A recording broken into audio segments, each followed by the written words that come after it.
more formal introductions later, but basically they're going to be our facilitators today. So, next slide. So I think when we think about taking an idea and turning it into action, the question is always where do we start, right? So we have these great concepts of, oh my gosh, I want to do something big, but then sometimes for me it's so overwhelming. So how do we go from there? So I think Earth Day is a great example of it. Clearly we love the environment, we want to save Mother Earth, but then how do you go about doing it, right? If you think about what you can do with Earth Day, there's so many different things. And if you look up there, it gives you a sense of different projects you can do. Can you do a World Recycles project? Can you send email greetings, do a quick lesson in recycling? And really I think the concept behind this is to say you have a big concept of Earth Day, then you come up with a little idea to say, okay, I want to do a quick lesson in recycling. And then from there, really what the point is to say how do you take that one idea and then turn it into a sustainable action, an actual project. And so that's kind of what we'll gear this talk in the next 20, 25 minutes towards, is really how do you take that next step? I will give you a few examples of people who have actually done this who are amazingly successful. So if you look at the next slide, I don't know how many of you guys have heard of the website Social Heat. Does that ring a bell to anyone? What about Kickstarter? All right, so what's Kickstarter do? Kickstarter empowers local inventors or entrepreneurs to think of an idea and bring it to life and get funding for it from the crowd or from the general population. Right, yeah. So basically what do? They put up a little video about what their idea is. It's a way to pitch their idea, right? And then people who see it, they like it, they donate money, and you get this certain amount of money, and bam, you're now funded, you can really take that idea and run with it, right? So Kickstarter was started by a few entrepreneurs, great idea. But then what Social Teeth does is think of this as basically Kickstarter, but for campaigns, for a citizen voice, basically. So what Social Teeth does is they basically say, if you're tired of hearing, at least from the U.S., we get a lot of political campaigns, when it comes to election season. Everyone wants to tell you about vote for me for these reasons or that reason, and sometimes you can say, really just cut through all of it. Just tell me what the specifics are. Just tell me what's the information I want to know, what's the important, what's the data. And so what Social Teeth does is to say, for citizens who are fed up with this, or for citizens who want a platform for a way to project their ideas, they can come up with an ad campaign, put it on here, and then if you get a certain number of hits, if people support a certain dollar amount, then if you get to that dollar amount, they actually then post it within mainstream social media. And sometimes they get posted through through specific social media outlets. Sometimes they put it they are actually broadcast on TV, through public service announcements. And so essentially, it's like Kickstarter but for citizen voices is the way to think about it. So I think it's actually a great idea. It actually was recognized recently. We had a Chicago Ideas Week, basically. So they invited all these young entrepreneurs to really come and pitch their ideas and to say, what have they done recently? And Elaine Chang, the lady who started this, she was actually invited as one of the keynote speakers. And so who's Elaine? You say, well, this idea actually started in 2008 when she was actually a junior, I believe, at Stanford University. So clearly doing something, she's really like you guys yourselves, like in your shoes. And her background was actually in, I believe it was she was working on computer science and focusing on environmental friendly ways to impact change. And so you can tell this has almost nothing to do with what her background is. And so I bring this up really as a way to say, don't limit yourselves when you're thinking about ideas, ways to be impactful by just saying, well, right now my background is in communication studies or my background is in chemistry. Yeah, yes, what you're studying is important. But really, what's important is to say, what's your passion? What is it that you care about? And don't be limited by saying, oh, I don't have the skill set to do this. So, next slide. So really, just remember, when you're thinking about taking an idea and developing it into action, the most important part is, what is it that you're passionate about? And what things that I like to keep in mind is to say, really think about it as, what are your visions, values, and obstacles? So when I say visions, values, and obstacles, so vision, what I mean by that is, what are the goals? What is it that you want to accomplish?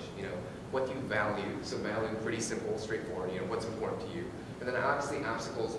What are barriers that might be standing in the way? And so things to remember is that even the most noble and inspiring of stories face obstacles and encounter stories. Do you guys know what counter stories are? Anyone? So who here likes politics? Any poli-sci people in the field? All right, I know Linda's there. I promised her I wouldn't pick on her today, so she gets a pass. But so counter stories are basically exactly what the word suggests, right? Counter stories. So stories, it's against the story, right? So meaning that for every story that you tell, for every idea that you pitch, there's going to be a counter idea to it, a reason for why this isn't going to be successful, why you shouldn't do this. And so really, it's like being strategic in terms of knowing if you have an idea you want to pitch, you have to know the opposition, right? So you need to understand what the stories are, the counter stories are. So that's what I mean by that. And so really, if you can recognize what your obstacles are, the question then becomes, how do you get your message out to the world despite these obstacles and counter stories and in the setting of limited resources and time? And I think that the idea of today's workshop symposium is to really say, knowing that we all have a lot of different ideas that we want to do, we're all limited by time because we have schoolwork to do, we have other pressures from external pressures. How do we use the limited time that we have and really take it and make it into an effective idea? Next slide. So the way I can approach it is I think of it this way, we always hear think out of the box. I think of it as think out of the box, burn the box, reimagine it, and this is really, call it, as they say, call it the leader's #1 job.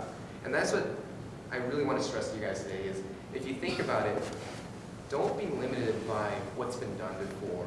Don't be limited by what you think is going to be socially acceptable because that's what everyone else has done. But really, when you're trying to come up with an idea that to be impactful, think out of the box. And then not only out of the box, what I mean by burn the box is don't be confined by anything. In essence, that's what I'm trying to get at here is to say, don't be limited by what your background is. Really think outside the box and realize that you can network together with other people and draw on your own experiences to really come up with an impactful idea. Does that make sense? Now, if you're tasked with coming up with an idea, really the question is how do you pitch it to people? How do you get people excited about it, right? Like today, if we think about what's today's problem statement, right? Mental health and how it potentially contributes to poverty within the Hamilton area, right? So how are you going to really engage people who otherwise may not be as passionate about the subject, as you guys are? Well, I think of it as, I call it telling a story, kind of, how do you want to tell your story to the world? So really, I think of two things, the method and the impact. So what do you think I mean when I say method? Anyone? Like when I say the method you want to tell your story, what does that mean? Just the way you're telling it and making sure like your passion, if you're passionate about it, is conveyed in the way you tell it. Okay, perfect. Yeah, anything else? So the way I tell it? Who you're going to tell it to. Yeah, who you're going to tell it to? Okay, what else? Yes. So yeah, I heard how you're going to do it, who you're going to tell it to, and then the vehicle you're going to use, right? I mean, so is it you're going to talk to people? Is it you're going to put out a public service announcement? Are you going to interact with your different collaborators? There's all these different ways to do it, so you just need to know how do you want to get that message out? And then what type of impact are you looking for? So that goes back to asking yourself, what are your values, what are your vision, and then really saying, out of this, what change do you hope to make? So based off that, things that you have to ask yourself is, what are your goals? What do you want to get out of this? Who are you targeting? What's your target audience? And then remember to use a variety of tools. Take advantage of your guys' expertise. Next slide. So this kind of gets into the nitty-gritty a little bit, but things I always I try to think about when I'm starting to say I have an idea, I'm very passionate about it. How do I really keep focus, right? Because how many times have we gotten to the point of it's like I have this great idea, like you're out drinking for a night, you're like, oh my gosh, if I came up with this idea, it would be amazing, but then like next morning comes, you kind of lose steam and you don't really, nothing comes of it, right? And so the question is how do you really keep that momentum going? How do you do that? So these are questions I ask myself. Number one, we just talked about identify your story. And then it's not enough just to have a story to engage people. You really have to get away to really fully engage people so they want to work with you. They believe in your idea. So what does that mean? You want to give people something to believe in. You want to give them something to feel, because you can believe in something, but if you don't feel that it's important, then nothing's going to happen from it. I may not come off as the most touchy-feely guy, but honestly, having some touchy-feeliness is really good. You really need to make that emotional connection. And then give people something to do. It's not enough to say, oh my gosh, I really believe in this thing, it's important to us, you pulled at my emotional heartstrings, but then, oh goodness, we don't actually have a project. We just wanted to get you guys all together. So really, believe, feel, and do. Outside of that, remember, you want to maintain alignment between your words and actions, right? So don't just say you're going to do something. Actually figure out what it is you're going to do. So that's the same thing as really give people something to do. And then when you're telling the story, use, I call them symbols, rituals, events, but really use ways to really find out what are the other ways that you can do to really connect with other people to tell those stories. Understanding your opposing forces, that's understanding your counter stories. Identify parties of shared interest, right? So identify other potential collaborators. So you just, one way to look at it is everyone in this room is a potential collaborator, but not only that, who out in the community is doing things that you want to do?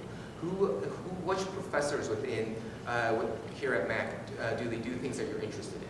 These are the people that you really want to work with to see. And sometimes your collaborators may be people that you never even thought of.